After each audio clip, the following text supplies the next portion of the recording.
I was wondering, Deadpool is like superhero that swear most, like among all the superhero, but Yeah. this movie, Deadpool 2, is like a family movie. It's Yeah. a deliberately a family movie. Yeah. Why? Well, Deadpool 1 was a love story. Deadpool 2 is a family film with a lot of swearing, among other things. But you know, these are just themes that we love. These are themes that we wanted to sort of infuse into the comic book genre. I mean, Deadpool sort of operates on a different plane than most of the other comic book movies do, and that's something that we exploit and love.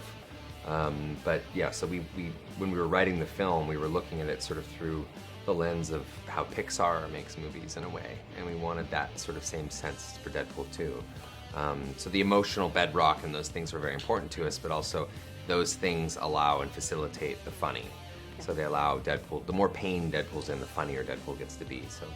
And if you can ask three things from the one that came from the future, like Cable, what Yeah. would you ask? I wonder, what would I say? Yeah, like, do we have? I'd love to know if we have cell phones strapped to our faces 50 years from now. That's for sure. Love to know if we've sort of like found a way to be less connected or more connected. I suspect it would be less. I would love to know if the world still exists as we know it.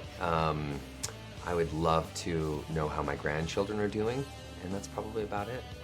Another great things from the movie is actually you don't get the family that you want, but the family that you need. Yeah. So do you think that the real superpower of Deadpool is the fact that he's so relatable to the audience because of this soft side that he has? Yeah. Like, do you think that's the That's superpower? essential. Deadpool's soft side is essential. I mean, Deadpool has to have a kind of, you know, he's like a child. I mean, Deadpool's impetuous and obnoxious and dysfunctional, and you know, he's an anti-hero. So he's, you know, he acts out and says and does things that nobody else would do and no other superhero would do. But I think it's that soft side that makes him relatable. I also think that the audience feels a connection to Deadpool because Deadpool sort of is the audience. He sort of says the thing that the audience might be thinking in that moment, or he sort of breaks the fourth wall and addresses the audience directly and talks to them directly.